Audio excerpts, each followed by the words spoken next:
It's time to make history with Red Dragon Archfiend. Subscribe.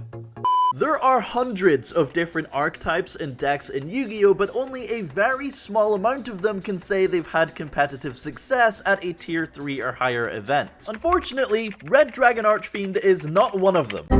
We had some decent attempts with the deck at UK Nationals in 2024, making day 2, and then YCS Birmingham in 2025, where we just missed day 2, but it wasn't quite enough. In fact, the only actual top Red Dragon Archfiend has to its name is Jim Mayorga's top 8 at a regional back in 2024. That's not good enough for the Crimson King, man. We need to actually put Red Dragon Archfiend on the map, so the training begins now. It's time to push this deck to where it deserves to be and get its very first tier 3 event top. UK Nationals, the biggest tournament in the UK, has been announced for June 13th, almost 1 month after the TCG release of Blazing Dominion. The set of course comes with a majority of the new Red Dragon Archfiend support, giving us essentially 3 months from now to figure out the perfect competitive list. Unfortunately, there's very little good competitive info out there for the deck. Most YouTube videos and lists you see from the OCG are playing an absurd amount of bricks, and 95% of the combo lines you see videos of are simply just not realistic or competitive either. I'm not saying these are bad, it's actually really cool to see the deck being able to do such things, but what's better than playing your favorite deck? Actually winning with your favorite deck. I already put out a solid introduction to the deck post support about 3 months ago after the support was announced, and that still for the most part holds up today. So if you want to get into the deck, I would definitely start there, but this is going to be a mini Road to Nationals series where we get really in depth with all of the theory, all the different non-engine we can play, and all of the different builds to figure out the most competitive list that gives us the best chance at topping an event.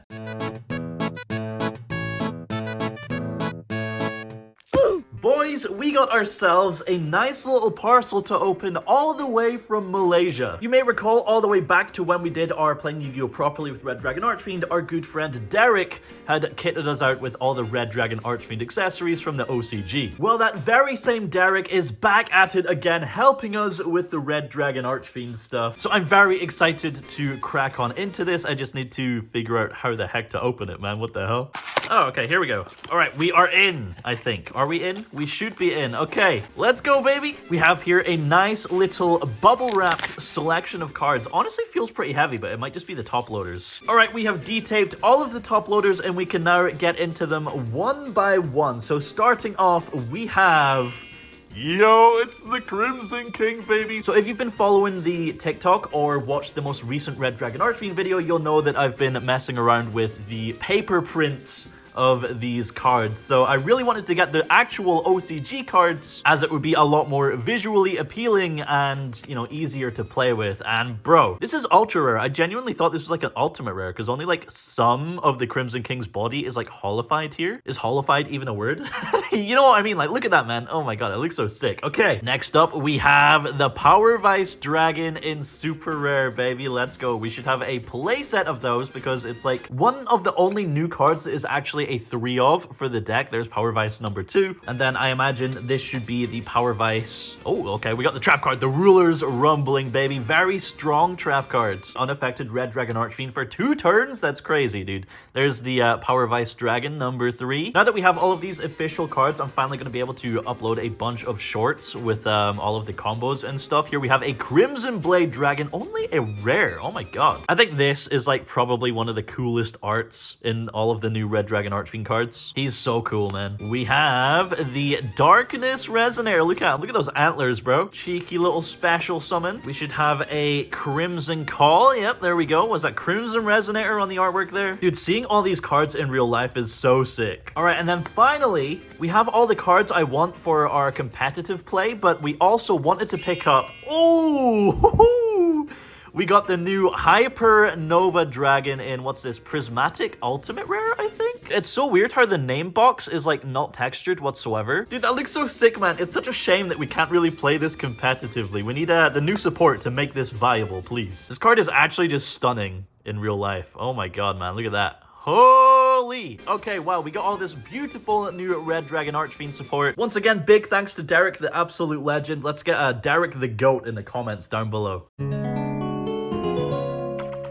Alright, so what we're looking at here is what I would expect a competent, pure Red Dragon Archfiend list to look like. And it looks really clean, right? We have 15 one-card combos, all starters, all extenders, only 5 bricks in the main deck, and then arguably 20 non-engine. Of course, the blanks down here being Dominus Impulse and Phydraulis Harmonia, 2 very strong hand traps. The blank in the extra deck being a Chaos Angel that I don't currently have. I am waiting for the Rarity 5 reprint. If you're a broke boy, just say so. But this is the starting point for our journey here. The question is, can this compete at the top level? While it does look really good, and with the new support, the deck is good at playing into 1-for-1 hand traps like Imperm and Ash, our deck here does still have some glaring weaknesses. So what we're gonna have to do is analyze all of the pros and cons of the deck, see if it's possible to build around those weaknesses, and if not, we'll have to look at other engines we could possibly mix into our deck, and then repeat that process until we have a deck that we're completely happy with. On top of that, we need to consider format developments as well. Should we play Dominus Spark? How does our deck play into both Harmonia and Spark? Can we deal with Cool Tune if it becomes a top deck? There's a lot to think about. So when it comes to pure Red Dragon Archfiend, we have a few different issues to consider. Fuwalos, Perulia, Droll, Nibiru, Harmonia, Spark, Impulse, Albaz, and most importantly, going second. There's a lot of cards that just immediately give our opponent a ton of value against our deck. No matter how much engine we draw, if our opponent sees one of those cards and uses it correctly, it can either end our turn or cripple our boards. Like if we start with Soul Resonator, Harmonia, Spark, or even Impulse on Bone just dumpsters us completely. There's a couple tech options and combo lines we can use to help deal with some of those weaknesses, which I will show you in a minute, but basically the overarching problem is that we're still just playing a clunky synchro deck. We need a tuner and a non-tuner to stick to the board before we're able to actually do anything, which makes our deck super weak to removal and therefore really bad going second when things like the Fallen and the Virtuous exists. Not to mention the fact that Power Vice Dragon, our best starter and one of our only non-tuners, straight up conflicts with our best way to interrupt the opponent. If we put a Bestial or Harmonia on board to stop something, we're then unable to Special Vice from hand unless we can somehow turn that body into a Dark Synchro. You can also droplet away the body, but that's not very reliable. Ideally, I do think we want our non-engine to not only stop our opponent, but also help us push going second by generating bodies to synchro with our engine. So I would lean into things like Bestials, Harmonia, maybe having an extra deck target you can send that gets you to engine. Super Poly is also pretty good as well because it allows us to synchro with the body. Otherwise, our gameplay loop just becomes praying that our hand traps are enough to completely stop our opponent so that they have zero interruptions for our turn, and against the meta decks, that's kind of unlikely. They are meta decks for a reason, man. Alright, don't worry, we have some cool cards and combos to talk about as well. Here we have 4 potential tech cards that all serve a purpose, and this first one helps us go full combo through Nibiru. So let's get into some anti-Nib combos, baby. With our current engine setup, most of our combos are only able to put up a rumbling through Nibiru. However, there is one combo line that doesn't require any additional cards, and that is the normal summon Bone that is able to combo through Nibiru. So let's show you that real quick. We're going to normal summon Boner and activate his effect, targeting himself, sending Vision to grave and increasing his level to 5. Vision will activate where we grab Crimson Gaia. Activating Crimson Gaia will grab a Darkness Resonator, special summon the Darkness, and use its effect to gain an additional normal. 5 plus 3, we're gonna make the Crimson King here. Effect, we'll add the Power Vice Dragon, effect of Power Vice to special summon, and effect to search. We add Synchron Resonator and special summon as summon number 5. This is where we should get Nibiru'd, and I'll show you why that is the case. From here, we're going to Synchro into Red Rising Dragon, Chainlink 1 Red Rising, targeting Synchron, Chainlink 2 Synchron, adding back the Vision.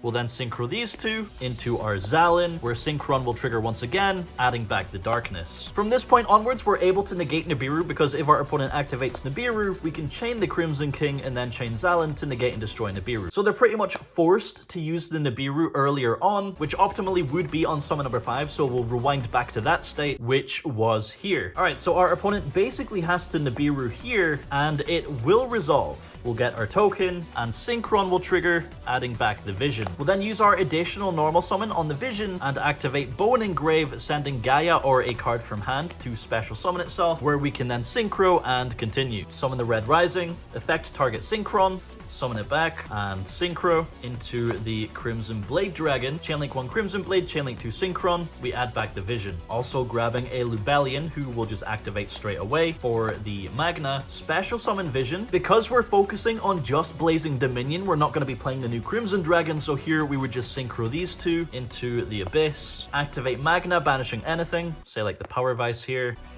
and effect on summon, and we can then tribute the Magna for Lubellion, and Lubellion effect can play something like Branded Beast. Then in the end phase, Magna will resolve, adding the Phydraulis Harmonia. That's the normal summon Bone combo, and that was the only combo that actually done anything through Nibiru. Typically, you don't want to start with normal summon Bone Archfiend, so typically in a 5-card hand, you would just never be able to play through Nibiru. But let me show you how it's possible to actually go full combo through Nibiru. Okay, so this could be done with pretty much any 2 engine cards, as long as it's not Crimson Gaia. Here we're just going to use the Power Vice plus the Soul. It can be Soul plus Bone, it could be Vice plus Bone, it doesn't matter. It's the same result every time. So here we're going to start by special summoning the Power Vice and effect a search, where we would grab Darkness so that we have a potential playthrough draw. We would then normal summon Soul and activate the effect, grabbing the Boner and Synchro. Into the Crimson King. Effect a search, we'll grab Crimson Call. Effect of Bone to special, we would pitch another card from hand here, and then effect of Bone target himself, dumping Vision to grave to increase its level to 5. Vision will activate, grabbing the Crimson Gaia, and then we would fire off the Crimson Call, adding Synchron to our hand. Special summon Synchron as summon number 5, and it's going to be the exact same situation. From here, we would Synchro climb through the Red Rising into the Zalin once again to be able to negate Nibiru from that point onwards. Therefore, our opponent is basically forced to activate the Nibiru here, tributing our field. We'll get our token, and Synchron will trigger, adding back Vision. Now, this is where the tech card comes in. We activate Crimson Gaia and its effect to search for this mysterious card that was just never able to find a place in its deck because it never made much sense, and that is the Fiend Peace Golem, also in Blazing Dominion. Literally, I did not pick it up from the OCG while I was picking up my Red Dragon Archfiend cards because I was convinced it was garbage. It's a level 5 non-tuner, and if you control a Fiend tuner, it can activate in hand to special summon itself, and then on summon, it can decrease its level by 1 or 2, which is perfect for our situation here. So we're going to activate Darkness Resonator to special summon and effect to give us an additional normal summon, where we can then activate our Fiend Peace Golem to special summon, and effect on summon, we're going to reduce its level from 5 to 3. That's going to allow us to synchro into the Red Rising and activate Red Rising effect to summon back the Synchron. Synchro these two into the Crimson Blade Dragon. Chainlink 1 to search, Chainlink 2 to add back. We'll add back Darkness and a Lubellion from the deck. We can then use our additional normal summon on the Darkness and synchro with the Crimson Blades into Dispatter. We'll activate Lubellion, grabbing a Magna, and then Magna effect will banish specifically the Crimson Blade Dragon from graveyard. Effect on summon. Dispatter can summon back the Crimson Blades, and then we can special summon our Vision to synchro into the Abyss. From there, we can tribute the Magna to special back the Lubellion. Lubellion effect can place Branded Beast, and then end phase, Magna will resolve, adding Druis Worm or Harmonia. So Fiend Peace Golem, actually not a bad card. Okay, so going back to our tech cards here, we've been able to establish that Nibiru is a bit less of a threat thanks to our Fiend Peace Golem. Next up, let's talk about Red Zone and Branded Beast, because these kind of go together. With regards to Branded Beast, pretty much all of our combos go through the Crimson Blade Dragon and therefore the Bestial Lubellion, so it's literally free for us to place a target from the deck. This is free real estate! Branded Beast, of course, is the most generic choice, being a form of removal, just a target a card and destroy it, which is kind of important to help us deal with Albaz. Fallen of the White Dragon is not going to be going anywhere, so we're always going to be under the constant threat of our full board being wiped to an Alba Lunatis. So being able to have Branded Beast as an option to remove Albaz from the field whenever possible is almost necessary, honestly. It also just turns Crimson Blade Dragon into 2 or 3 interruptions if you want to get technical, meaning in weird game states where you're only able to get to the Crimson Blade Dragon, you're still being able to put up a decent half board. But this kind of puts it in the same category as Red Zone, because these cards help Fuwalos become less of a threat as well. So let's get into some Fuwalos combos. We actually have a couple of options into the Fuwalos. These are of course going to be 1-card combos, either Soul or Vice. I'll just show you the Vice for now. We can play either defensively or offensively. I guess it would maybe depend on the rest of the cards you have in your hand, like your non-engine or whatnot. But let's say we start by special summoning the Power Vice and activating its effect. we would of course add the Soul Resonator, and then normal summon Soul, activating Soul's effect, we would add the Boner. Here is where our opponent would drop the Fuwalos, and so starting with the defensive option, we can activate the effect of Bone in hand, sending our Power Vice to grave to special summon itself, and then Bone effect target Soul. We would send Vision to grave to increase Soul's level to 4. Vision would trigger, adding Crimson Gaia. We would synchro into the Crimson King and activate his effect. Here we would grab the Rumbling, and then we would activate Gaia and the effect of Gaia to grab Red Zone as well. So our opponent gets one draw. We have the pop on Red Zone live, the protection with Soul live in the graveyard as well, and of course the Crimson King plus the Rumbling is very awkward for an opponent to deal with. This doesn't necessarily guarantee that you win the game, because let's say our opponent just opens with an Imperm in their draw phase, we have a pop, but Rumbling isn't really going to do anything at that point unless they somehow play into the 5 special summon Book of Eclipse effect. Also, in my experience, Rumbling hasn't been super reliable into Cool Tune, so we'll have to look into that a bit more in the future, but let me show you the offensive option. Alright, so once again, starting off with the Power Vice Dragon effect, we grab the Soul, and then normal summon Soul, Soul effect, grabs the Boner, and we get hit by the Fuwalos. We can still activate the effect of Bone, pitching Vice to special summon itself and go effect target Soul. We would send Vision, but this time we'll reduce Soul's level to 2. Vision will activate, adding Crimson Gaia. We'll activate Crimson Gaia and its effect for Darkness, and then special summon the Darkness, gaining an additional normal. Synchro the Darkness with the Bone into Crimson Blade effect, gets us a Lubellion. We would activate the effect of Lubellion for a Magna, special summon the Magna by banishing anything from grave, most likely the Power Vice. Effect on summon, we can tribute Magna for Lubellion, Lubellion effect, we'd place Branded Beast, and then we can synchro our level 2 Soul with our Crimson Blade Dragon into our Abyss, giving our opponent a second draw, but in the end phase we'll resolve Magna, where we grab a Harmonia. This gives us a lot more offensive interaction for just the 1 extra draw, but either way, we have options against the Fuwalos, making it not the worst of threats, thankfully. Alright, and then our final tech card here, Crimson Resonator, is supposed to help us with Droll and Perulia. I don't think it's worth considering, because to actually make a Crimson Resonator play into Perulia, you're having to start off by giving your opponent 2 draws, and therefore you're most likely going to get hand trapped, right? And then with the likes of Droll and Lockbird, this only comes up if you're starting with exactly Soul Resonator, or, you know, some 2-card combos where you already have Bone in hand. So it's not super reliable, but I will show you a combo through Droll with the Crimson Resonator anyway, just in case we ever revisit Pure in the future. Alright, so Soul Resonator into Droll and Lockbird with Crimson Resonator in the deck. Honestly, there might be a chance that Droll gets hit further on the ban list, so we might not actually have to worry about it by the time Nats comes around. But getting into the combo anyway, we're going to normal summon Soul and activate the effect, grabbing a Boner,